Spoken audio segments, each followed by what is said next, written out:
ये वचनामृत का अध्ययन करते हुए हमारे अंतःकरण में क्या भाव होना चाहिए?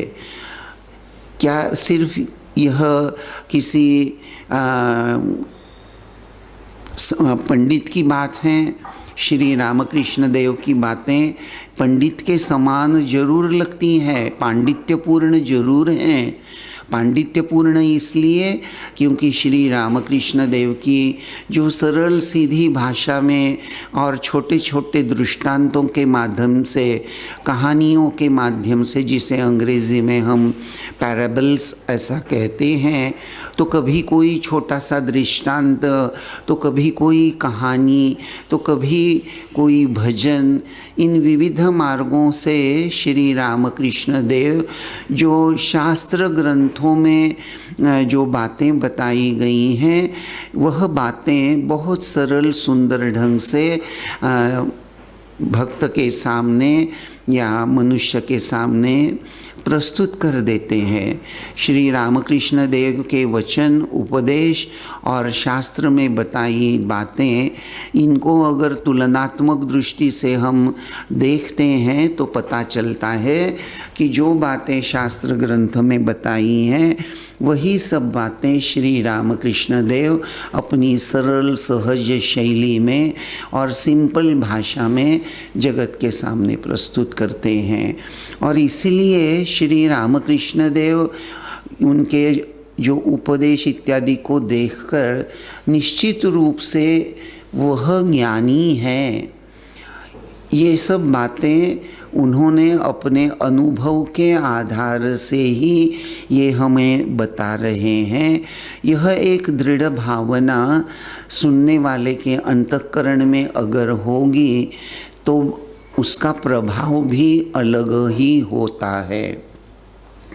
देखिए, सर्वसाधारण जीवन का ही अगर हम कोई उदाहरण लेते हैं, मान लीजिए कि कोई एक बहुत ही सामान्य उदाहरण आपके सामने प्रस्तुत करना चाहूँगा ये बात समझाने के लिए कि मान लीजिए कि आपकी कोई सहेली आपसे मिलने आई हैं, तो आपकी सहेली मिलने आती है तो सहेली एक बहुत सुंदर साड़ी पहने हुए हैं जो देखकर आपको बहुत अच्छी लगती हैं और आप उससे पूछती हैं कि अरे ये साड़ी तो बड़ी सुंदर है, कहाँ से खरीदी?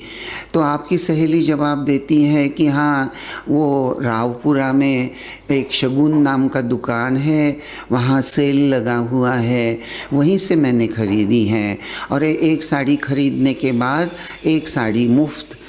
तो आप आपकी सहेली से दूसरा प्रश्न करती हैं कि साड़ी को क्या आपने धोया है?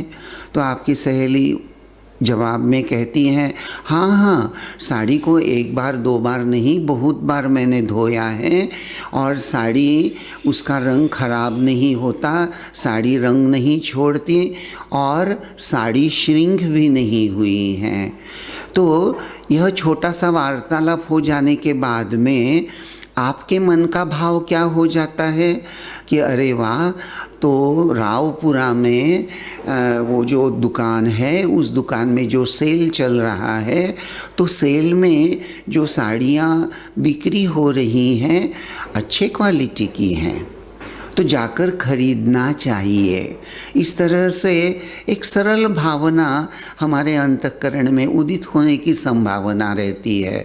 हाँ, ये बात ज़रूरी नहीं कि आप तुरंत जाकर साड़ी खरीदने के लिए प्रस्तुत हो जाएं, लेकिन कहने का मेरा उद्देश्य है कि यहाँ ये जो हम थोड़ा सा परख कर यह बात जब पूरी दृढ़ता से समझ लेते हैं, जैसे सहेली कहती हैं कि सेल में साड़ी खरीदी है, बहुत बार इसको मैंने धोया है, रंग पक्का है और साड़ी श्रिंक नहीं हुई, एक तरह से साड़ी की क्वालिटी बहुत अच्छी है। तो यह बात सब प्रमाण सिद्ध हो गई। यह जानकर हम इतने इस बात को लेकर दृढ़ हो जाते हैं कि अमुक अमुक दुकान में, रावपुरा में जो सेल चल रहा है, वहाँ की साड़ी खरीद सकते हैं। तो यह बात जैसे ये उदाहरण के रूप में मैंने जैसे बताई, ठीक यही एक तरह से मानसिकता बहुत बार श्री रामकृष्ण देव भी इस्तेमाल करते हुए नज़र आते हैं। वह कुछ बातें इस ढंग से संपूर्ण विश्वास और दृढ़ता के साथ कहते हैं जिसके फलस्वरूप उनके उपदेश और वाणी को सुनकर सामने वाले जो सुनने वाला है उसके अंतःकरण में उपाय के रूप में वह बात बस जाती है। अर्थात श्री रामकृष्ण देव के उपदेश करने की दृष्टांत और कहानी के माध्यम से परम तत्व को समझाने का यह जो तरीका है, उसका परिणाम क्या होता है?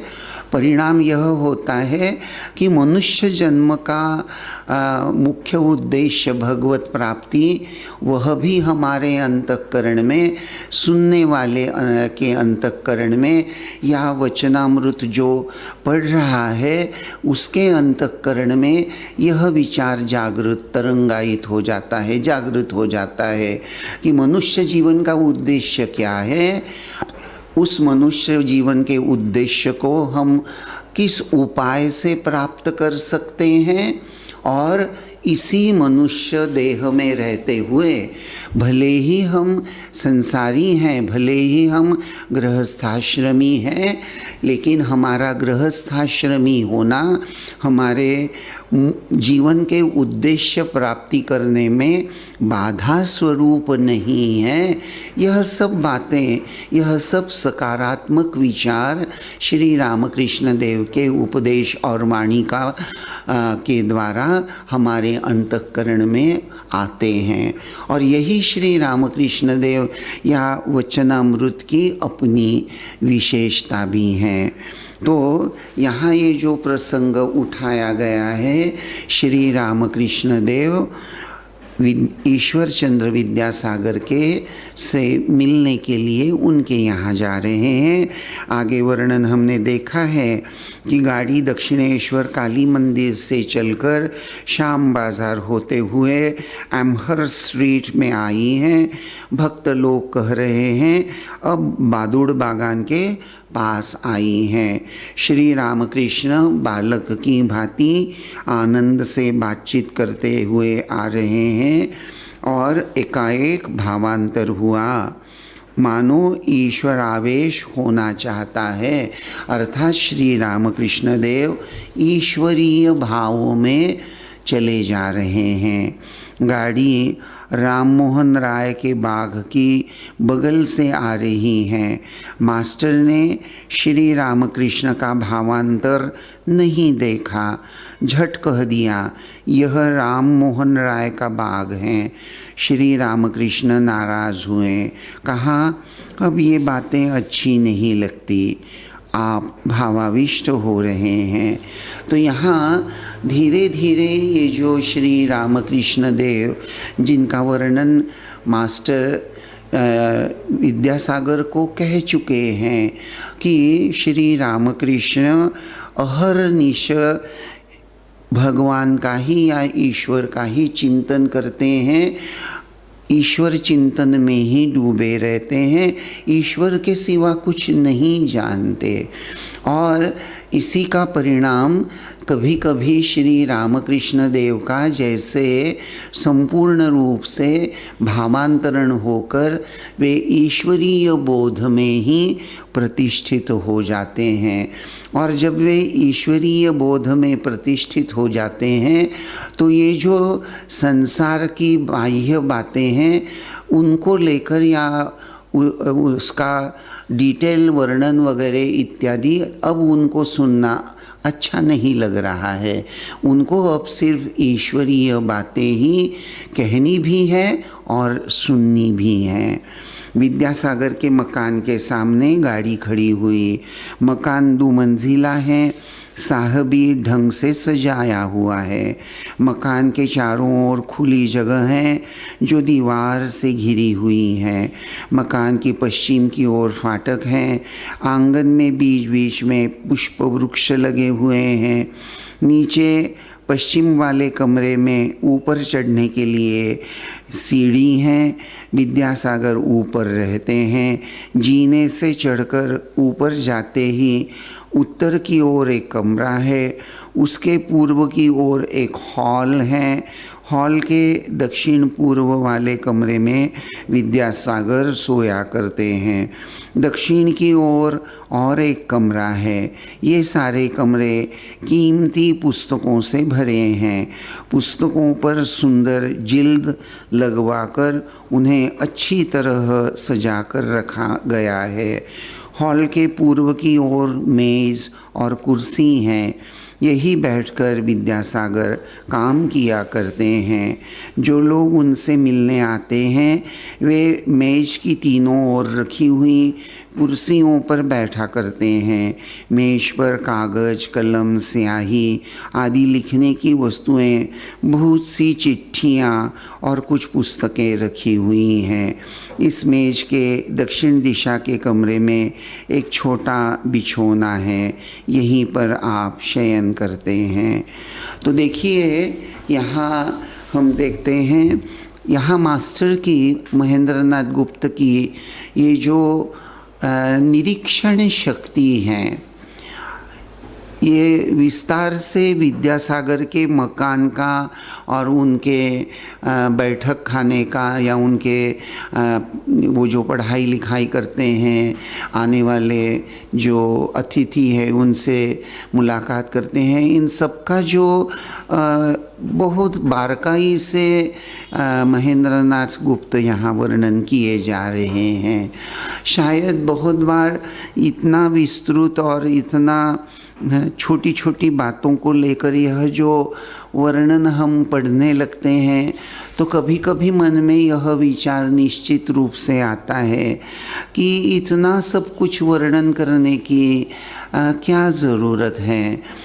श्री रामकृष्ण देव विद्यासागर के मकान पर पहुंच गए और विद्यासागर जी से मिलने के लिए उनके कक्ष में पधारे हैं और मेज के पास रखी हुई कुर्सी पर ठाकुर बैठ गए और वार्तालाप चालू हुआ। इस प्रकार भी तो वर्णन किया जा सकता था, लेकिन मास्टर वैसा नहीं करते। मास्टर की यह अपनी एक विशेष शैली है कि इस शैली से एक प्रकार से हमारे अंतःकरण में ये जो मास्टर की निरीक्षण शक्ति है उसको लेकर एक सकारात्मक भावना हमारे अंतःकरण में जागृत हो जाती है। शायद उसको हम पहले नोटिस भी नहीं करते। ये जो मैंने अभी बात कही कि एक भक्त ने मुझे एक बार यह बात बड़ी साफ ढंग से पूछ ली थी कि महाराज, कभी कभी मास्टर कितना विस्तार से कितनी छोटी छोटी बातों को लेकर कितना वर्णन करते हैं, इतना सब बारकाई से वर्णन करने की क्या ज़रूरत है। तो मैंने कहा कि आप पढ़ते रहिए और कुछ ही दिनों के बाद आपको इसका अनुभव हो जाएगा कि मास्टर इतना सुंदर और विस्तार से वर्णन क्यों करते हैं।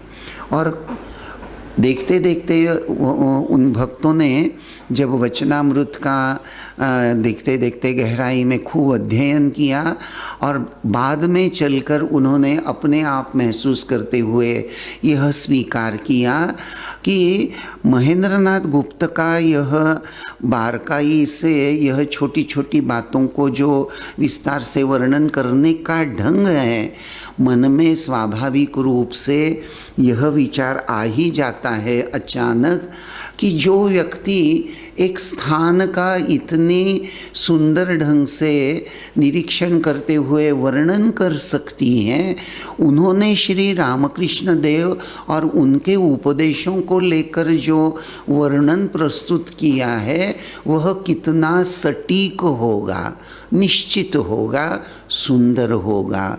और इस प्रकार एक प्रकार से हमारे अंतःकरण में श्री रामकृष्ण देव के उपदेशों को लेकर एक सकारात्मक भावना और एक सकारात्मक ऊर्जा का जागरण निश्चित यह विस्तृत वर्णन करता है।